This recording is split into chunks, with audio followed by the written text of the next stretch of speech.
Olá, o Conexão Universitária está de volta e nesta semana nós vamos falar sobre nome social para pessoas transexuais e travestis.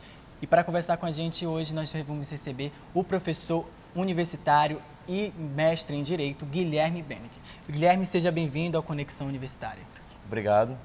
Obrigado a todos que estão nos assistindo. É uma honra participar deste programa, deste evento realizado pela Universidade Newton Lins. Agradeço muito a oportunidade. Professor, antes da gente começar a nossa entrevista, eu queria que o senhor explicasse para quem está nos assistindo sobre o nome social. O que é esse nome social? Antes de nós falarmos sobre o que é o nome social, é interessante que nós saibamos, primeiramente, o que é o nome, não é?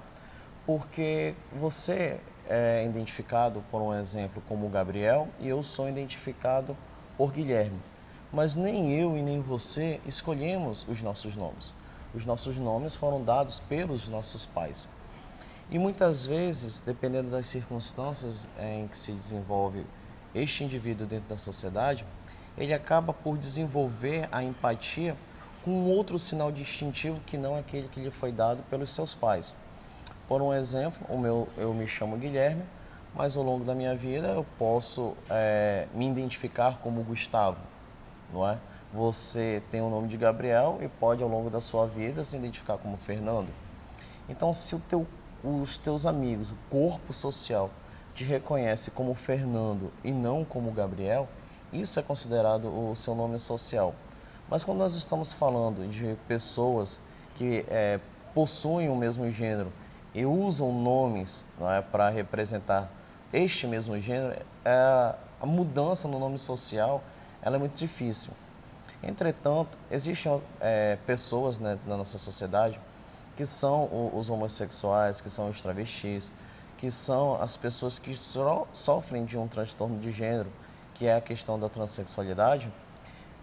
Por um exemplo, eles nasceram no gênero masculino, mas têm a sua alma uma alma feminina.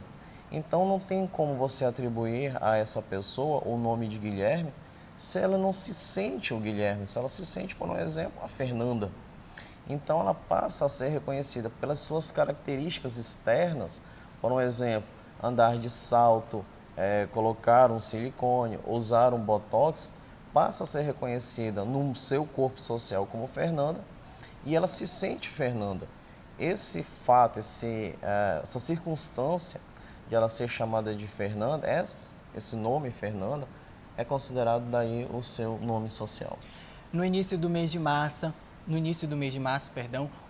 o juiz da 4ª Vara da Família, Luiz Cláudio Chaves, procedeu à ação de retificação de registro civil do nome e gênero, sem ter feito cirurgia por mudança de sexo. Doutor, o senhor acredita que decisões como essa podem se tornar rotineiras aqui na Justiça do Amazonas?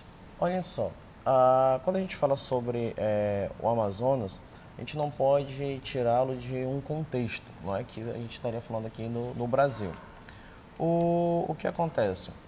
O Dr. Luiz Cláudio Chaves ele foi muito feliz, né? Ele está, sem sombra de dúvida, na vanguarda dessas decisões dentro do estado do Amazonas, porque ele teve coragem. Não é? Podemos dizer que ele é um juiz corajoso.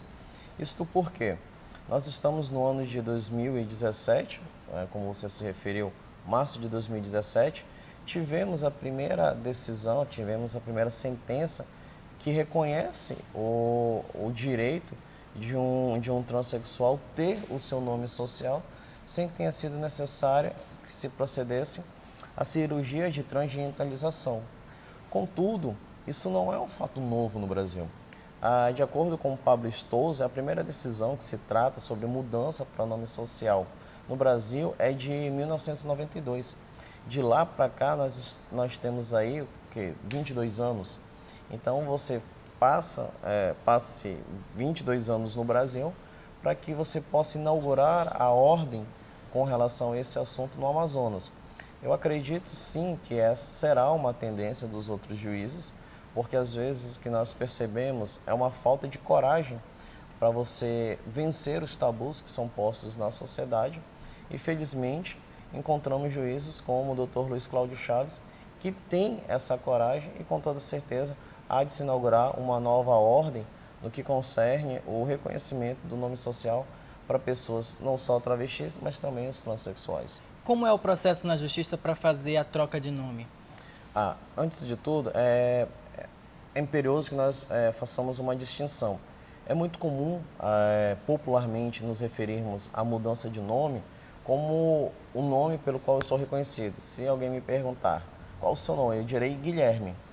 Mas, juridicamente, de acordo com o artigo 16 do Código Civil, o nome compreende o prenome, que é justamente esse sinal distintivo, e o sobrenome, que representa, na verdade, a sua família, a sua estirpe, de onde você procede. Há várias hipóteses de alteração do prenome dentro do ordenamento jurídico brasileiro. Quem vai regular essa possibilidade de alteração é a Lei de Registros Públicos, né, a Lei 6015 de 73. Lá, a partir do artigo 55, ele vai trabalhar são hipóteses genéricas, na verdade, os comandos da lei são comandos genéricos, o que cabe é o que é o magistrado, a partir da sua sensibilidade, a partir da sensibilidade do caso que é lhe posto para julgar, interpretar a lei e aplicar naquele caso ou não o que está lá. Então, nós temos aí, por um exemplo, quando a mulher se casa, ela adquire o sobrenome do marido, uma faculdade, mas ela pode adquirir. Isso já seria uma alteração do seu sobrenome. Quando uma criança ela é adotada, os pais adotantes, têm a possibilidade de trocar todo o nome. E aí eu estou falando de prenome e sobrenome. A criança foi batizada como João, quando adotada se tornou Francisco. Isso é possível? Perfeitamente possível. A possibilidade, por um exemplo, de você ter um erro na escrita do seu nome, um erro de grafia. Você era para ter sido registrado como Cláudio, foi registrado como Cláudio. Então, como que o interessado deve proceder?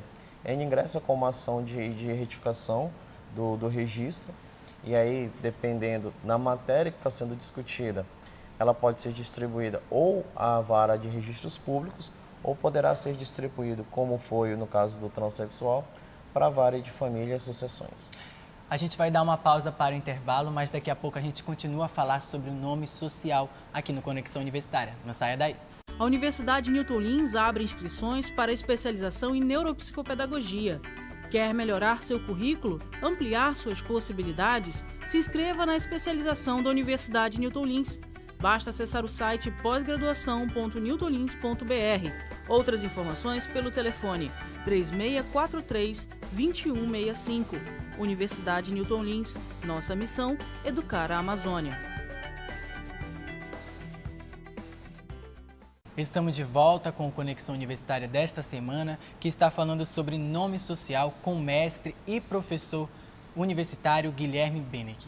Guilherme, a pessoa pode utilizar seu nome escolhido antes do seu processo ser concluído ou existe algum risco do juiz não aceitar?